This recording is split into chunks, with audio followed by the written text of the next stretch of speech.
3 2 1 بوم. به دوره سوپر ریدینگ از جیم کویک خوش اومدید. تندخانی با دوکی سهیل. امیدوارم که حالتون عالی باشه. آقا رسیدیم به اپیزود 5 روز 3 و 4 از هفته اول. ترکوندی دستن، یعنی راضی هم از کسایی که تا اینجا همراه ما اومدن. دمتون گرم. معمولا روز اول دوره اون اصل کاریا خوب هستن، اون کسایی هم که وسط دوره ول میکنن هم هستن. اگه تا اینجا اومدید دیگه ایشالله تا آخرش رو هم دیگه میریم و اصلا میتره کنیم. یه وضعیتی زیر آسمان تهران دارم براتون پادکست رو ضبط میکنم، احتمال داره ماشین رد بشه یه چیز شبیه این. من دیگه ادیت نمیکنم، خیلی خودمونی داریم کارو جلو میبریم دیگه. تمرکز کسی که اومده این پادکست رو گوش داده فضای آکوستیک داشتن نیست، اینی که بتونه مطالب قابل توجه و مرتبط با تندخانی رو به دست بیاره. به همین خاطر و با این فرض من دارم این کار میکنم، چون میدونم هر کسی که اینجاست زمانش براش ارزشمنده. سعی من اینه که بهترین کیفیت رو براتون ارائه بکنم. اما حالا الانم شرایط به خوبی آب و هوای خوب، فقط امیدوارم باد تو میکروفون نپیچه که شما صدای بدی رو نشنوید. خب بریم سراغ ادامه داستان و روز 3 و 4 با همدیگه قراره بگیم. چرا؟ چون بچه‌ها کلا توی اپیزودها نمیدونم کیا ویدیو رو دیدن، ولی یه تایم زیادی از اپیزودایی که داریم مثلا 3 دقیقه تایمر گذاشته که مثلا یه کار خاصی همون تمرین مثلا خط بردن رو انجام بدید، بعد دوباره یه 2 دقیقه گذاشته که حالا سرعتتون رو بسنجید، بعد یه دقیقه بعدش دوباره توضیح میده که چطور سرعتتون رو بسنجید. یعنی نصفش پرت اصلا عملا. به همین خاطر روز 3 از هفته اول خیلی نکته خاصی نداشت بجز یه نکته. به همین خاطر دیگه من 2 تا 1 کردم که الکی وقتمون رو هدر ندیم دیگه. اما چون نکاتی که اینجا هست دیگه خیلی مهمه، راجبه اینه که چطور از یه پیسر بصری استفاده کنیم و چه نکاتی رو باید حینش رعایت بکنیم. ما توی اپیزود قبلی گفتیم خط ببرید فعلا، اما حالا چیکار بکنیم، مثلا چه شرایطی ممکنه به وجود بیاد در پاسخ به استفاده کردن یا نکردن از پیسر بصری و خوبیاش چیه، بدیاش چیه، چطور بدیاش رو رفع کنیم. امروز قراره این کار رو انجام بدیم با هم. بسیار خوب. فکر کنم یه ماشین داره میاد رد میشه با هم دیگه. خب دمش گرم، صدای آرومم داره میره. مرسی داداش، خیلی مخلصی. خب داشتم میگفتم اولین نکته که بچه‌ها باید بدونید راجع به این بحث تندخوانی اینه که بچه‌ها اولا نباید همه چیزو با یه سرعت بخونیم. یعنی مثلا اگه سرعت مطالعه من 196 بود تو اپیزود اول، رفرنس رو نباید با 196 بخونم، داستانم با 196، نمیدونم یه کتاب پیچیده مقاله مهم رو هم با 196. یعنی نکته که وجود داره چیه؟ نکته که وجود داره اینه که ما باید اولا یاد بگیریم سرعت مطالعه‌مون رو بالا ببریم و تو گام بعدی وقتی این سرعت بالا رفت حالا بیاریمش تنظیمش کنیم، ادجاستش کنیم با سرعت درکمون و بعد سرعت درکمون رو بالا ببریم.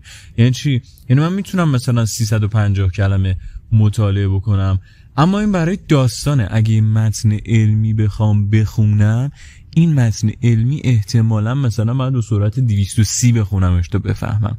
این ادجاست کردن خیلی مهمه. پس اول سرعتمون رو، سرعت مطالعه رو باید ببریم بالا، بعد سرعت درکمون رو در نظر بگیریم و تنظیمش بکنیم، سرعتی که میتونیم بیشترین درک رو داشته باشیم و تو گام بعدی حالا سرعت درکمون هم ببریم بالاتر. پس این مراحل رو باید طی بکنیم. نکته اول که این برمیگرده به روز 3 هفته 1، این که موقعی که داریم خط میبریم، حالا چه با پیکان، چه با قلم، چه با انگشت، صفحه رو لمس نکنیم. ما نمیخوایم با لمس خط پایینی خط بالایی رو دنبال کنیم. این چیزی برای چشم ما، نه برای لمس کردن، نه برای حس کردن، نه برای اینکه مثلا بخوایم اون چه که میخونیم یا اون کتاب رو لمس بیشتر داشته باشیم. آخه شما توی اپیزود قبلی گفتی که هر چقدر ما حواس بیشتر رو یادگیری بکنیم، یادگیری موثرتره. بله، اما به شکل مرتبط. یعنی مثلا شما داری ریاضی میخونی، اگر مثلا یه توپ بگیری دستت بندازی بالا هی بگیریش، اون کمک نمیکنه به یادگیری خیلی اونقدر. ولی اگه مثلا میگم ما یه مثلا توی یادگیری هندسه شما بتونی یه سری اجسام یا شکل‌ها یا خط و گوی و چیز شبیه به این داشته باشی که باهاشون درک بکنی و اون به شکل فیزیکی باهاشون درگیر بشی، اون کمک میکنه به درک هندسه نسبت به حالتی که رو کاغذه. پس این نکته اول. یه کوچولو باد داره میاد، نگرانم که صدا تو میکروفون اوکی باشه. خب نکته بعدی بچه‌ها، فرض کنید که بازوی شما ثابته، ساعد شما هم ثابته. این باد بعدی بود، یه کوچولو صبر میکنم. ساعد شما هم ثابته، کلا دستتون ثابته، فقط انگشتتون حرکت میکنه.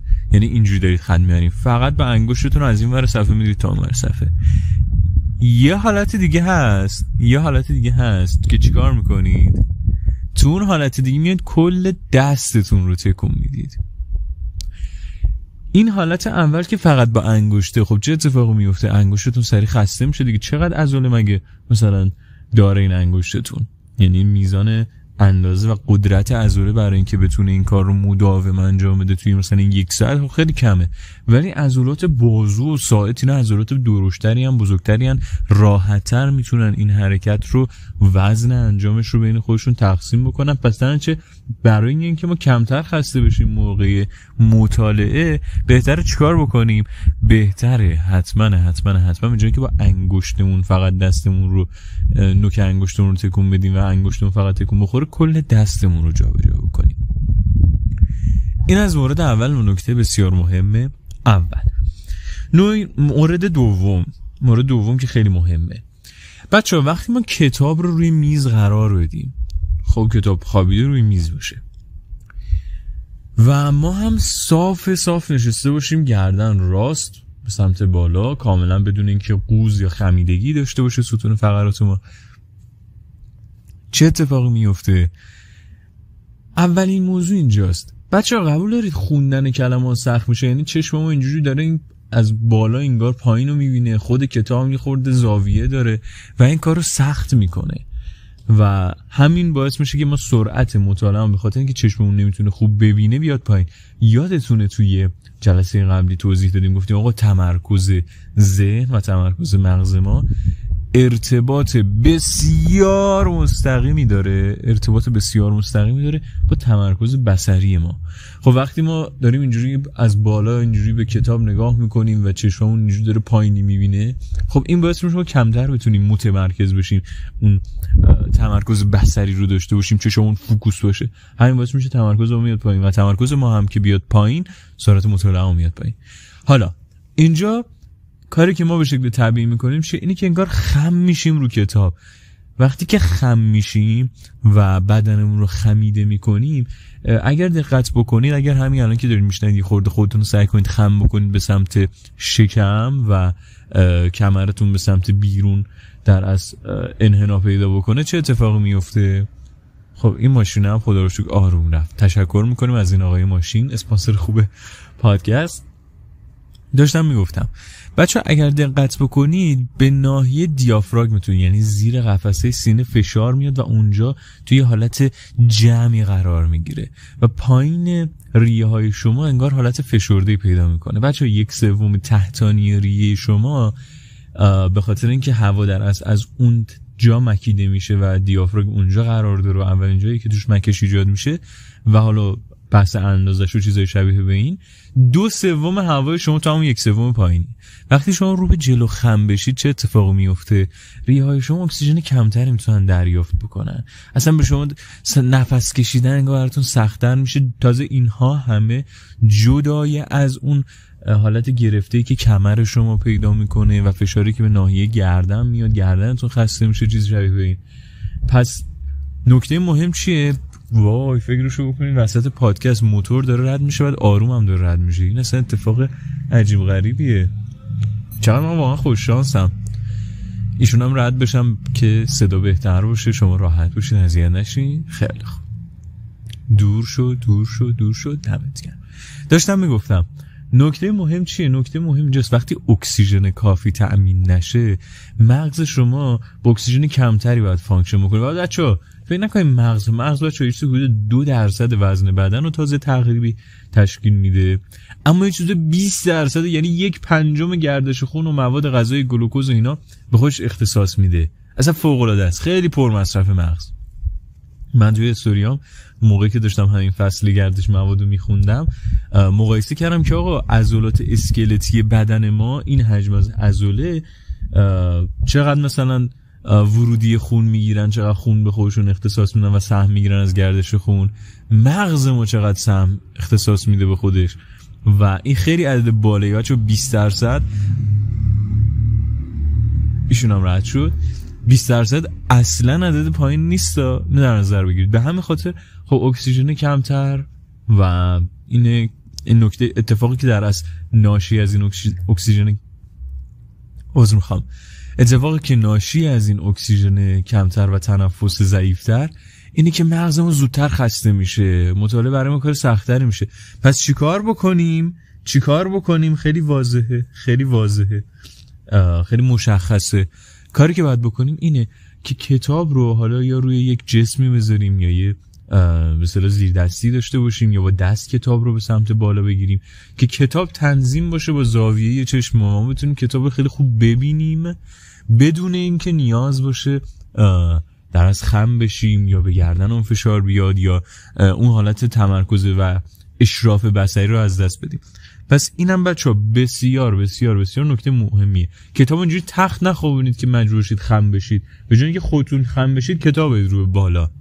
پس این نکته بسیار بسیار بسیار بسیار مهمه. اول بچه یکی از دلایلی که شما ممکنه ساعت‌ها چت بکنید با گوشی و خسته نشید ولی یه 10 دقیقه کتاب میخونید خسته میشید، به خاطر همینه که شما وقتی که مثلا دارید با گوشی چت میکنید اگه دقت بکنید ما گوشی رو یه جوری میگیریم که قشنگ جلوی چشمون راحت میبینیم، بالا میگیریمش، یا اگر دقت بکنید معمولا اصلا لم میدیم گوشی رو میاریم با دستمون بالا. اما موقع کتاب خوندن برعکسه، موقع کتاب خوندن ما خودمون خم میشیم. حتی مطالعه روی لپتاپ یا کار کردن توی سایت‌های مختلف یکی از دلایلی که این موتوری هم رد بشه، یکی از دلایلی که مطالعه کردن مطالب توی سایت و اینستاگرام و نمیدونم تلگرام و اینا روی دسکتاپ کار راحت تری نسبت مطالعه کردن همینه. چون اگه به مانیتور دقت بکنید مانیتور ایستاده و روبروی چشم شماست و مثلا اگر لپتاپ باشه شما تنظیمش میکنید ارتفاعش جوری که راحت باشید، راحت ببینید. ولی رو کتاب این کارو نمیکنیم، خم میشیم رو کتاب. خب چه کاریه؟ اگر داریم مطالعه میکنیم یا با دستمون کتاب رو نگه داریم یا بزنیم روی وسیله یا هولدر براش تهیه بکنیم، چیزی شبیه به این، تا این اتفاقات نیفته. بچه نکته جالب اینجاست، اینا بچه چیزایی نیستش که ما همینجوری غیر علمی بپرونیم ما. الان قشنگ متوجه شدید خب آقا من زاویه نگاه هم به کتاب وقتی خوب نباشه نمیتونم تمرکز بصری بکنم. چشم سخت کتاب میبینه، وقتی چشم سخت کتاب میبینه من تمرکز بصری نداشته باشم تمرکز ذهنی هم ندارم، تمرکز ذهنی نداشته باشم اصلا سرعتم میاد پایین. وقتی کتاب تخت باشه من صاف بشینم خب چه اتفاقی؟ لغات انگار توی زاویه یعنی ریزترن، دورتر به نظر میرسن، خب من سخت‌تر میتونم بخوام، سرعت مطالعه من میاد پایین‌تر. این خیلی منطقی. وقتی که من خم میشم رو به کتاب اکسیژن کمتری میتونم تنفس بکنم، بازدهی ریه‌هام میاد پایین‌تر و از اون طرف خب بازدهی مغزم میاد پایین‌تر، زودتر خسته میشم، خب صاف میشینم. یه نکته هم بگم اینجا که اضافه بکنیم این تندخوانی با دوکی سویله اضافه تر داشته باشه. بچه‌ها سرچ بکنید توی اینترنت و سعی بکنید تمریناتی که تو خونه قابل انجامه برای عضلات ناحیه پشت یا به انگلیسی میگن بک ماسل گروپ، برای اینها پیدا بکنید. عضله زوزنقه، لاتیسیموس دورسی، عضلات پشت که بسیار بسیار تقویتشون مهمه. فیله کمان یه چیز شبیه به این. چرا؟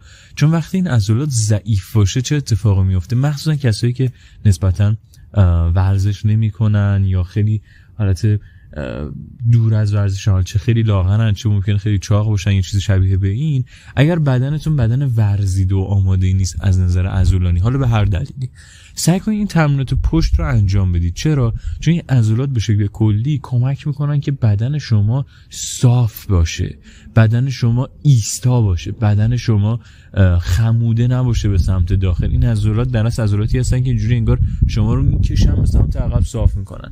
وقتی اینا رو قوی میکنید، وقتی اینا رو تقویت بکنید با ورزش‌های مختلف چه اتفاقی میفته؟